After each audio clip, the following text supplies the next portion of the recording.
mengucapkan selamat Natal kepada orang Nasrani sama mengatakan selamat Allah punya anak. Bagaimana bisa Anda berani mengatakan Allah punya anak? Itu kalimat yang sangat berat, jangan gitu. Tidak boleh. Allah subhanahu wa ta'ala itu la syarikalah, tidak ada sekutu baginya.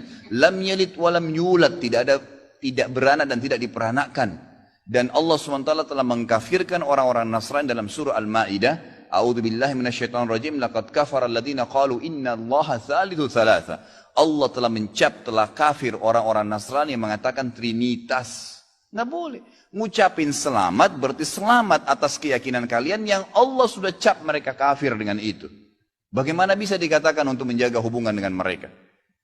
Kalau Anda menjaga hubungan dengan orang non-muslim, orang Nasrani dengan berteman, bertetangga, partner bisnis, kan gitu. Orang tua kita yang kafir kita silaturahim, tetap berbakti padanya. Kerabat-kerabat yang masih non-muslim kita silaturahim, jenguk kalau sakit, membantu orang miskin mereka. Boleh saja. Tidak ada yang larang dalam Islam itu. Tapi jangan sama sekali berhubungan dengan masalah keyakinan dan ibadah mereka. Nggak boleh memang dalam masalah ibadah. Allah mengatakan, ini tadi subhanallah saya pikir antum sudah tahu nih. Ya, makanya saya ulangin lagi sebab turunnya surah Al-Kafirun. Al-Mughirah telah datang kepada Nabi SAW mengatakan, wahai Muhammad, Mekah kita bagi dua saja. Sehari buat kamu, sehari buat kami. Kata Nabi SAW, saya belum faham, coba jelaskan lagi. Kata dia, sehari Muhammad, kau dukung ibadah kami. Kau ucapkan selamat buat kami. Kau ikutin ajaran-ajaran agama kami. Sehari lagi besok kami ikutin agamamu, kami ucapkan selamat untukmu. Kami dukung ibadahmu. Apa jawaban Nabi SAW? Sehari-sehari. Biar adil. Kata Nabi SAW, tidak boleh. Kata dia, wahai Muhammad, sehari buat kami. Dukung kami, ucapkan selamat buat kami, ikutin ritual kami. Seminggu buat kamu. Kata Nabi SAW, tidak boleh.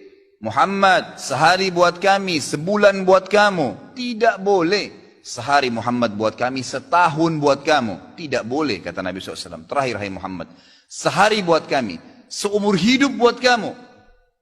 Sehari kamu ikutin kami, dukung ritual kami, selamat buat kami. Kalau pakai akal sehat, kalau pakai akal manusia, bukan akal sehat, akal manusia saja secara biasa, kan gitu.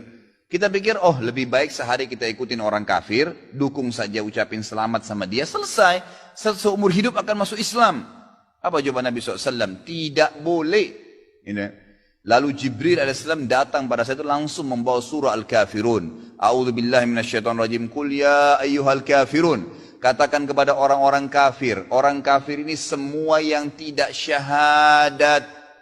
Yang tidak mengatakan asyhadu an la ilaha illallah wa anna Muhammad Rasulullah kafir. Jelas kafir. Dan itu Allah yang mencap mereka kafir.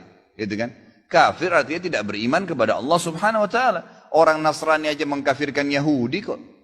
Itu. Yahudi mengkafirkan Nasrani, mengkafirkan Muslim. Kenapa orang Muslim nggak bisa mengkafirkan? Karena sementara kita jelas-jelas meyakini kenabian Musa, meyakini kenabian Isa alaihissalam. Gitu kan? Mereka yang memungkiri Nabi Muhammad SAW, Nabi terakhir, berarti tidak beriman sempurna kepada Allah Subhanahu Wa Taala. Dan sudah banyak ayat Quran menjelaskan masalah itu. Gitu kan? Kata Allah Subhanahu Wa Taala, ya, Qul ya ayyuhal kafirun la a'budu ma ta'budun. Semua Yahudi, Nasrani, Majusi, penyembah api, penyembah gunung, penyembah pohon, penyembah apa saja, semua selain yang tidak syahadat ini, saya tidak ikut-ikutan acara ritual kalian, tidak akan ucapin selamat buat kalian, tidak akan pakai atribut-atribut kalian, dan kalian juga tidak usah repot-repot ikutin agama saya, nggak usah. Kita nggak butuh Nasrani. Saya tanya, pada saat sholat Idul Fitri, ada orang Nasrani ikut-ikutan? Idul Adha, gitu kan? Mereka berurus dengan agamanya sendiri. Kenapa orang Muslim pusing dengan acara ritualnya orang lain? Diulangi lagi. Ya, setelah dikatakan kalian tidak usah ikut-ikutan, saya tidak usah ikut-ikutan juga, diulangi lagi. Wala antum ma'budun ma'bud, wala na'abidum ma'abadtum, wala antum ma'budun. Dua kali diulangi. Dan saya tidak akan ikut-ikutan, kalian juga tidak ikut-ikutan, terus begitu. Terakhir dikatakan oleh Allah, lakum dinukum waliyadin. Kalian punya agama, saya juga punya agama. Titik, selesai. Gitu kan? Emang sudah begitu. Kalau anda bilang, oh itu cuma kata-kata, nggak masalah. Kata-kata bisa membuat anda murtad, saudaraku, bisa masuk neraka. Gitu kan? Sadarkah Anda dengan satu kalimat, Anda kalau mengatakan satu kalimat sekarang, semenit kemudian kalau Anda yakin dalam hati bisa masuk neraka kalau meninggal, kalau Anda mengatakan saya murtad, memang dari hati mau keluar dari Islam, semenit kemudian dicabut ruhnya oleh malaikat maut, masuk neraka. Kalimat, kata-kata. Bahaya tuh, gitu kan? Mungkin teman-teman juga sudah tahu yang dialog antara Muslim sama Nasrani di Amerika. Si Nasrani mengatakan, kenapa kau tidak ucapkan kalimat Natal, selamat Natal buat saya. Kata si Muslim, ya kata si Nasrani itu kan cuma kata-kata. Kata si Muslim, kenapa, apa kau sudah syahadat? Si Nasrani bilang, enggak. Kenapa kau enggak syahadat? Dia bilang, kalau saya syahadat, saya tinggalin agama saya. Kata si Muslim itu kan juga cuma kata-kata. Sama, gitu kan? Jadi enggak boleh. Tapi hal-hal yang ditoleransikan dalam agama silahkan. Tadi saya bilang berteman, bertetangga, silahkan. Tapi jangan dukung masalah ibadahnya. Enggak boleh. Sampai pernah ditanya kepada Syekh Bimbas, apa hukumnya orang-orang, mohon maaf ini teman-teman kita, semoga Allah berikan hidayah yang belum tahu, yang menjadi security menjaga gereja misalnya, atau orang-orang yang menjadi tukang parkirnya karena lagi banyak mobil, halalkah pendapatannya? Bolehkah itu? Fatwa ulama tidak boleh.